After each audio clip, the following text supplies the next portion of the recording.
All right, I wanted to do a quick review of this Forwode 2-bike hitch rack. This is the model number there, DBHBS22G. They make a whole bunch of different racks, so do make sure if you're looking at this video that you're making sure you're doing the right one. So I received this for review and just wanted to give some quick impressions on it, and you'll have to excuse my neighbors decided to start doing some construction right when I shot this video. So it is a 2-bike rack. Goes into your standard 2-inch hitch pin receiver. Did not come with the anti-rattle pin here. That was mine. It was supposed to come with one, I believe. Looking at, didn't say it in the manual, but if you look on their website, the one they sell now says it has one. Also came with, this is a little, very cheap locking pin. Little tiny bit of anti-theft so that somebody theoretically can't just pull the pin and take your trailer and or your bike rack and bikes. I don't know if it would stop any dedicated thief, but it'll slow them down by a second. And so you have is it's rated for 200 pounds, and they say it's designed for extra long bikes as well as e-bikes. So I was excited because I have these two rad e-bikes. I have the Rad Runner Plus and the Rad Wagon, and I was hoping I could get them both on here. The one Rad sells, the Hollywood rack, is about $600. This one is listed at about $180, so it'd be a big savings if I could make it work. Unfortunately for my two bikes, which are sort of the torture test for a rack like this, it does not work. It fails that torture test. But if you have different bikes or regular non-massive e-bikes, this should work fine for you. So I just want to highlight some of the features and talk about what does and doesn't work. Construction is overall pretty good. It's like nice heavy steel. It's a heavy box. Welds all look good. It's nicely gusseted. Powder coating is good. It's, came nicely labeled, this side up, stuff like that. Not a super complicated device. Right now it is in the tilt down position. It has this locking pin, and right here in this hole, that's level, and then you can also flip it up like so for storage. Shortens it by, I don't know, a foot or so. So let me put the camera down and do the adjustments.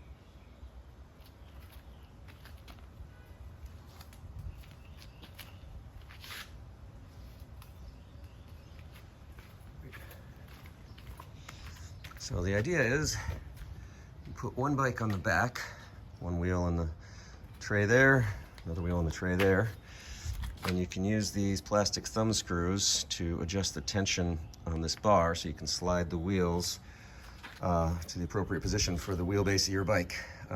Pretty basic idea. The thumb screws, and then there's a little plastic insert in there, or plastic, but everything else is metal and feels pretty beefy. And it has one of these J-hooks covered in this nice, robust, well-adhered rubber coating to try and prevent some damage to your paint per bike. And they slide up and down on this common tube, which is a bit of a problem. The reason why I can't get both of my bikes on there, because they don't have dedicated tubes. There's also no attachment for bikes with lower step-through style bikes like this. That tube is supposed to, that J-hook is supposed to attach across the top tube that would normally be here on a bike. But if you have a step-through bike like this, which like many of the e-bikes are, there's no adapter to try and make it fit. If you buy the Hollywood rack, they'll sell you an adapter. So I spent a lot of time trying to get it to catch back here, but I could just not get the wheel trays in the right position to make it land there safely. ended up dropping this bike while I was trying to get both of them on. So I've given up on the silver bike. Silver bike can go inside my van. It's still not ideal, but it can work. And the orange bike I'll put on the back. So one thing I noted when I was messing around with this thing last night is that trying to get the heavier bikes on the back side of this, between the vehicle and this post, was very challenging. Because the bikes are, unless they're pretty narrow, it's too wide to slide it in. So you kind of had to go up and over the post, which was not a fun maneuver at all. So if you have two heavy bikes, the weight capability of it may be there, but do think about the logistics of how you're going to get the inside bike onto the inside. So what I've decided to do is put the silver bike, like you say, in the cargo van, and we have a bench seat here for the kids so it fits behind. Not my favorite way of transporting it because it gets all beat up in there. A lot of ratchet strapping and pads and stuff, but it works. And then the orange bike,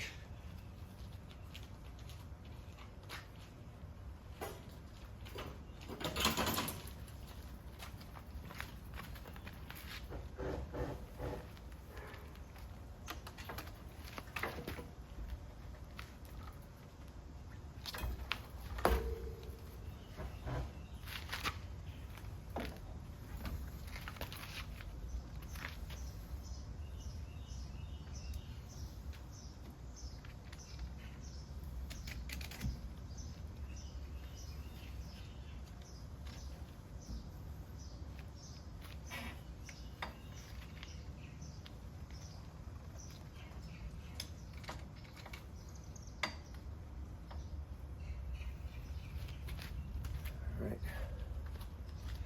So for the orange bike, you lift it on. Now that bike is a Radwagon 4. The bike Bear is listed at 77 pounds.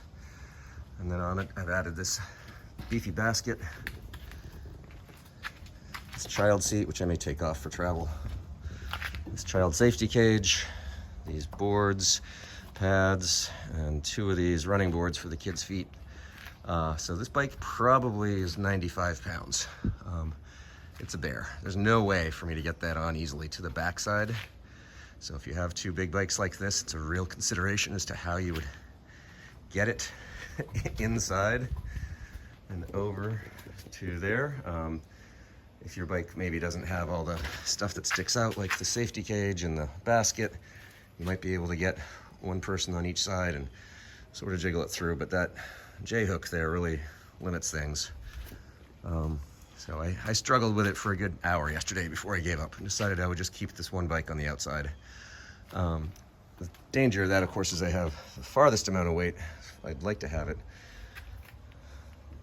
9 inches closer to the back of the vehicle. It's less strain, less sway, but there's no way to make it happen. So I'm gonna give it a try on our next trip, transporting it like this. And there's some stuff that gives me a little pause. Let me shorten up the camera here. Let's see, I don't know if you can see, but somehow it feels to me like that arm is quite a down angle. You look at the back of the bike and it sort of squats back, and I can't figure out why, but it is not a confidence-inspiring setup. Be traveling down the road at 70 miles an hour and have it just sort of squatting that low. I don't know if you can really get a good angle of it, but it's definitely not level. Let's see how low that sits. It's just 2 bolts here holding this thing on. This arm here onto the main frame. I crank those things down pretty well. And then this one thumb screw here, just keeping it from sliding back and forth. So, feels pretty solid. They give you one small little strap there with a cam lock on it to lash down all the bikes once they're secure. So they don't give you a whole lot of extra security stuff. I may stick a couple of ratchet straps on there just for security. That's it. And of course the design is, they say you could pull that inside pin and tilt the bike down to open up the trunk. I guess you can. Pin's kind of hard to get to. You got to reach through the bikes, and then all the weight is sitting on that pin, so you got to jostle everything up enough to get the pin loose and then lower it carefully down. It's a nice idea. Maybe if you have some normal people, 30-pound bikes, it's fine, but I would not want to try and do that with 200 pounds of bike sitting on the back of it, that's for sure.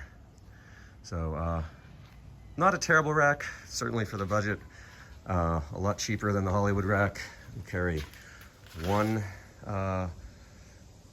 non-step through e-bike. It will not carry a step through e-bike of any size or any other step through bike. They don't even seem to sell the adapter for it.